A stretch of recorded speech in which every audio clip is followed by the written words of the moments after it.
कि ममता बनर्जी आप इस्तीफा दो, आपसे नहीं हो पा रहा है, आप इस्तीफा ही दे दो और आराम करो घर पे। ममता जहाँ तक है ना पॉलिटिकल एजेंडा कहती है, मैं ये कहती हूँ दीदी कि जब आप इलेक्शन के बाद औरतों पे प्रहार करती हैं, उनको निर्वस्त्र करती हैं, तो आपकी ये जो सरकार और आप ये आरोप प्रत्यारोप का खेल है ना बंद कर दीजिए, क्योंकि पूरी देश देख चुका है कि आप किस तरह से अपने कुकर्मों को दूसरे के ऊपर थोपने पे किस तरह से आप लगी रहती हैं। वाम राम कह रहे बीजेपी की साजिश है, इनकी साजिश है।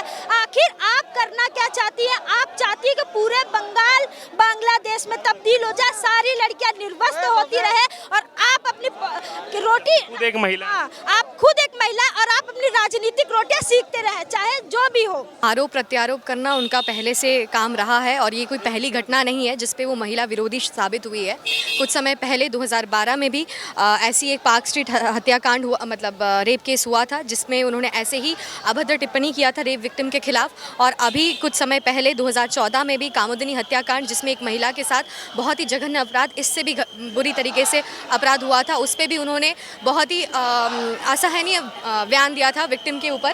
तो दोबारा से ये चीज़ हो रहा है, तो इसमें कोई दो राय नहीं है कि ममता बनर्जी को बस अपने दामन बचाने से मतलब है। पूरा नेक्सस सामने आ रहा है कि वहाँ पे किस तरह से ड्रग्स की रैकेट चलती थी और इन तमाम काफ़ी सारे मुद्दे अंदरूनी मुद्दे सामने आ रहे हैं, जिसमें ममता बनर्जी जिसको शायद छुपाने का प्रयास कर रही होंगी और जिसके लिए शायद परपेट्रेटर्स को वो वाइट वॉश या सेव करने का प्रयास कर रही है। दिल्ली की सड़कों पर इस समय प्रदर्शन चल रहा है ममता बनर्जी के खिलाफ। जिस प्रकार से प्रशासन और कानून व्यवस्था चरमराई हुई है, इसी बीच हमारे साथ जो छात्राएं यहाँ पर मौजूद हैं, ये खुद पश्चिम बंगाल की धरती से आती हैं, इनसे बात करेंगे। जी, पश्चिम बंगाल में जो चीज़ें इस समय चल रही हैं और ममता बनर्जी हिंसक प्रदर्शन कह रही हैं कि वाम और राम इसके पीछे हैं, और कहीं ना कहीं ये भी सवाल उठ रहे हैं कि आरोपियों को बचाने का काम ममता सरकार कर रही है। ममता सरकार जो बोल रहे हैं कि वाम और राम सब, मतलब सब ये दुष्कर्म के पीछे राम और वाम है, ये उनका एक अपना ही एजेंडा है। वो जब सब कुछ उनके हाथों में ही है, जब सरकार उनके है, जब पुलिस प्रशासन उनके है, तो ऐसे बात वो कैसे कर सकते हैं?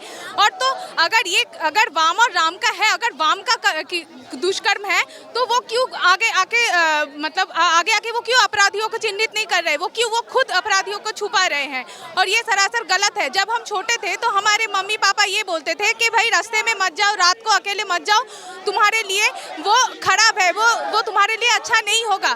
पर आज हम लड़कियां अपने वर्क प्लेस पर भी हम सुरक्षित नहीं है। एक डॉक्टर जिसको बनवाने में एक राष्ट्र का, एक परिवार का इतना बड़ा योगदान होता है, उस डॉक्टर के साथ ऐसी दुष्कर्म करना, तो अब तो हम जब रात को अगर रात को हमारे तबीयत खराब हुई, कोई ऐसी सिचुएशन वहाँ क्रिएट हो गया, तब तो सारे लेडी डॉक्टर सब लोग इसमें डरेंगे, तो तब हम कुछ कर नहीं सकते। तो मैं ये कहना चाहती हूँ कि छात्र शक्ति जो है, हम एक हुए हैं, तो आगे भी चलना चाहिए।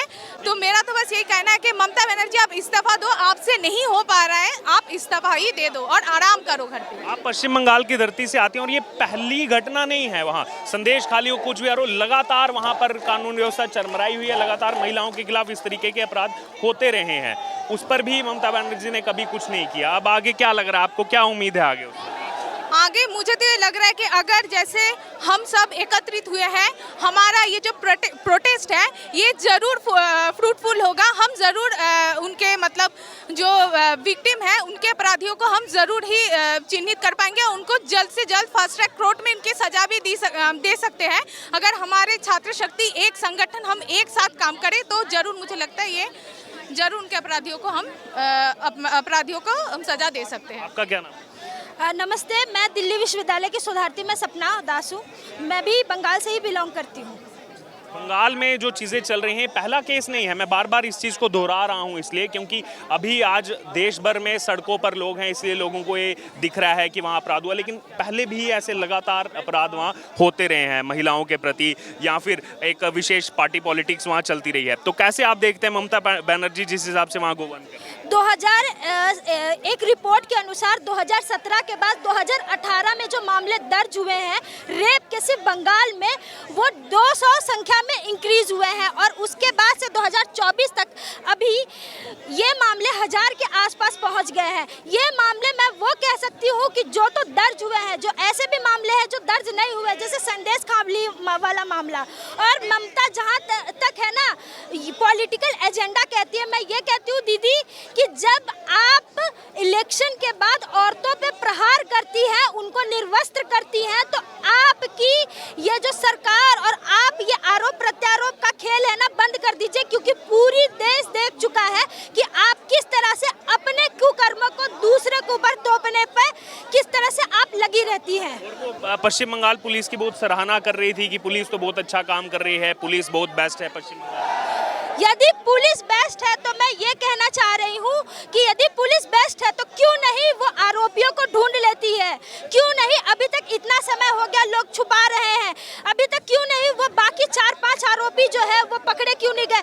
आप सबूतों के साथ छेड़छाड़ क्यों की? वहाँ के जो डीन थे उनका तबादला कर दिया गया दूसरे जगह। इतनी जल्दी क्या मची थी दीदी, इतना जल्दी? और आप उसके बाद भी आप पूरे मामले को पॉलिटिकल इशू बना के आप उस मुद्दे को साइड रख के कोई और ही मुद्दा सामने में लेके आ रहे हैं। अन्य पार्टियों का नाम आप आगे कर रहे हैं कि उनके राम कह रहे हैं। हाँ, वाम राम कह रहे बीजेपी की साजिश है, इनकी साजिश है।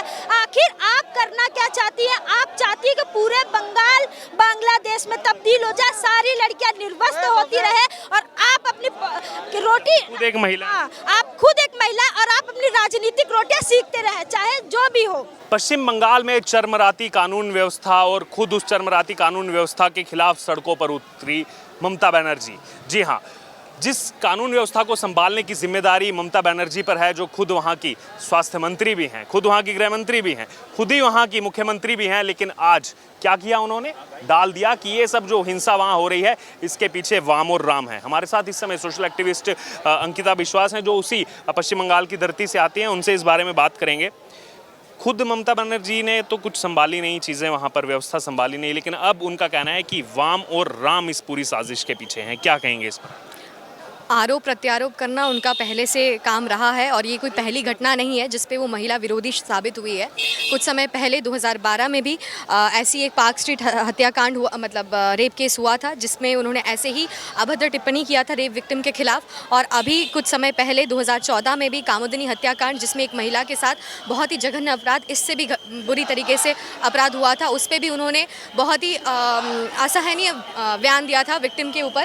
तो दोबारा से ये चीज़ हो रहा है, तो इसमें कोई दो राय नहीं है कि ममता बनर्जी को बस अपने दामन बचाने से मतलब है। और दूसरी तरफ अगर हम देखेंगे, ये भी आरोप लग रहे हैं कि केवल एक आरोपी नहीं है, कई आरोपी हैं जिनको बचाया जा रहा है, जिनको पकड़ा नहीं गया अब तक सरकार की तरफ से। बिल्कुल सही बात है। जब पोस्टमार्टम रिपोर्ट आया उसमें ये साबित भी हुआ कि it was not a single perpetrator but there were many perpetrators involved in this gang rape.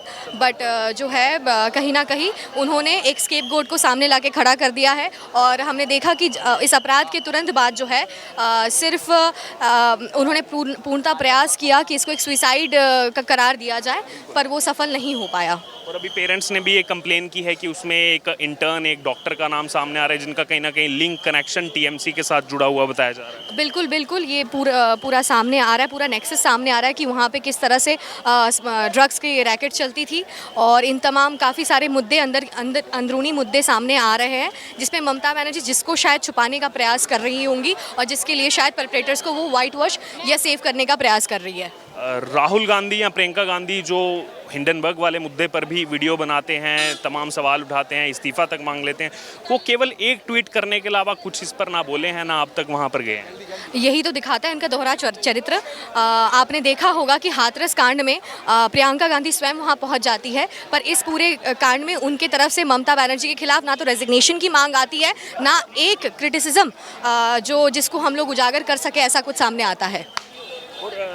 क्या लग रहा है आने वाले समय में क्या उम्मीद है कि लगातार ये, क्योंकि एक घटना नहीं है, ऐसी कई घटनाएं पश्चिम बंगाल में हुई हैं, अब इसमें ज़्यादा विरोध देश भर में हो रहा है तो इसलिए हाईलाइट हुई है, तो क्या आने वाले समय में लग रहा है पश्चिम बंगाल में सुधार होगा, नहीं होगा, या राष्ट्रपति शासन वहाँ लगाना चाहिए? जैसे कि आपने देखा कि इस मुद्दे के बाद कलकत्ता की सड़कों पे भारी जनसमूह देखने को मिला है। युवा समाज के लोग जो है वो सब सड़कों पे उतर आए हैं और इस महिला को जो है न्याय दिलाने के लिए। और कहीं ना कहीं ये एक सकारात्मक चीज़ है जो हमें देखने को मिल रहा है कि इस दुशासन से बंगाल की जनता को बहुत जल्द राहत मिल सकती है।